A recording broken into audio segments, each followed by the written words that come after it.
Hi, this is Jason from Horrific Nightmares, and it's Friday. Perfect time for a Friday Fright Night. Now, this is a segment that my friend the Horror Freak 85 came up with, where we watch a certain horror film based on a certain theme and do a review. Now, this week's theme is zombies. Now, as I was going through my inbox this morning, I also saw that my friend Need Gore did the film Zombie from Lucio Fulci. I am actually also doing Zombie, sort of. But it's actually Dawn of the Dead, known as Zombie, overseas. Now, this is the Dario Argento cut of the George Romero classic, Dawn of the Dead. And it runs approximately 119 minutes, and is from the year 1978.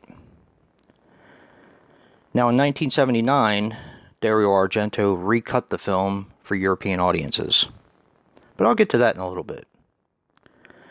Now, this film is written and directed by the late, great George A. Romero.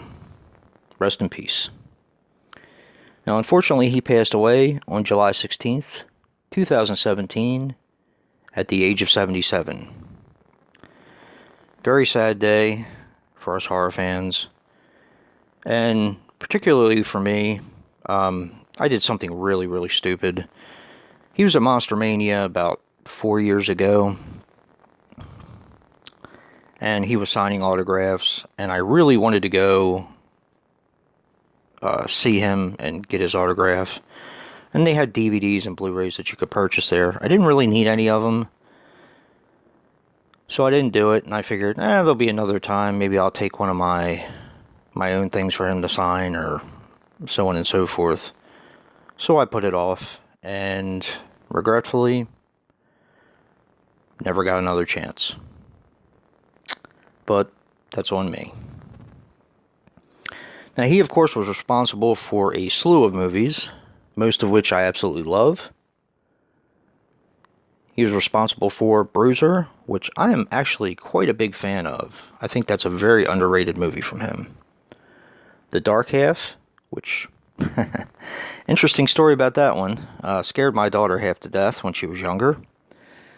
Monkey Shines, Creepshow, and Martin, among others. Of course, the Dead Trilogy, and the other two entries, which, well, actually the other three entries. Land of the Dead I do like. Diary of the Dead is meh. And Survival of the Dead, I actually didn't mind that one. Now, this stars David Emge as Steven. Hope I'm pronouncing that right. He was in Basket Case 2, and a movie that actually looks kind of enticing. It's probably going to be stupid, but I think it looks interesting, called Hellmaster. Of course, Ken Foree as Peter. He was in The Lords of Salem, Splatter Disco, a movie I reviewed last week called The Dentist, and Leatherface, Texas Chainsaw Massacre Part 3. It also stars Scott H. Reiniger as Roger. He was in Night Riders. And Galen Ross. She was in Madman, which I just realized the other day she was in Madman. I knew she looked familiar. Just couldn't, for some reason the old brain wasn't ticking. And Creepshow. She was in the segment Something to Tide You Over. And last but certainly not least, the genius Tom Savini, who did all the makeup effects. He played a motorcycle raider. Yeah. This movie was made for $650,000, and grossed over 55 worldwide, 55 million. That's just amazing. So what I was saying earlier, this came out originally in 1978. Apparently in 1979, Dario Argento recut the film for European audiences. Now, he changed the score a little bit. That's the first thing I noticed when I watched this, because I've actually never seen this before. I know that's blasphemy, but I've actually never seen this cut before.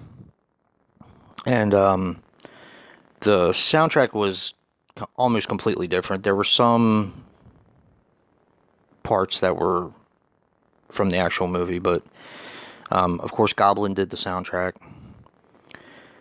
And it was cut by about 7 minutes. And from what I was told, it was kind of hard. I mean, it's such a long movie. It was kind of hard to pick out the parts that were cut. But it was some of the American humor. But this is a fantastic movie. I am so glad I found this, because I almost went right past this. I actually found this as a Goodwill. I always love to find original Anchor Bay at Goodwill. But this is one of my favorite movies of all time. It was neat to see a different version of it. Eventually I'm going to have to, I guess, splurge and get that that Dawn of the Dead Ultimate set. I actually almost had it last weekend. Interesting story. When I went to the flea market where I got that Mega Haul, I go in the back room. Nobody's really allowed in the back room, but like I said, the guy and I kind of become friends. So he lets me go back there and dig through stuff. And I found the Ultimate Dawn of the Dead set. When I opened it, it was missing a disc. It was missing the extended cut. And I was like, oh, man. Yeah. It was like a wah, wah, wah. So, I really thought about buying it anyway, because he offered it to me for $15 and it had all the rest of them. But then I got home and I looked on eBay and I was like, you're probably never going to find that disc by itself. So, just wait it out. I'm sure you'll find something eventually. But when I saw it, I was like, wow, gotta get that. And I know it's going to be expensive, but it's mine. Actually, also passed up Dolly Dearest. They had a sealed copy there for $28, which was actually a really good price. But there's just something in my brain that just doesn't click with spending $28 on a DVD. I don't know. Maybe it's just me. But anyway. Yeah, this is a fantastic movie. I'm sure most people know about Dawn of the Dead. It's one of my favorites of all time. Definitely a fantastic movie. I actually thought about getting my buddy Dave Maggot to do this review for me, or with me, because he's kind of the expert in Dawn of the Dead, because it's his favorite horror movie of all time, and rightfully so. But been kind of busy this week and really didn't have time. But I would love to do an overview with him someday with this movie. So good to see it again. Can't recommend it enough. If you've never seen Dawn of the Dead, just watch it. It's fantastic. As a matter of fact, watch the Dead trilogy. It's fantastic. Definitely one of my favorites. And if you like what you see in here, hit that like button and subscribe. And until next time, peace.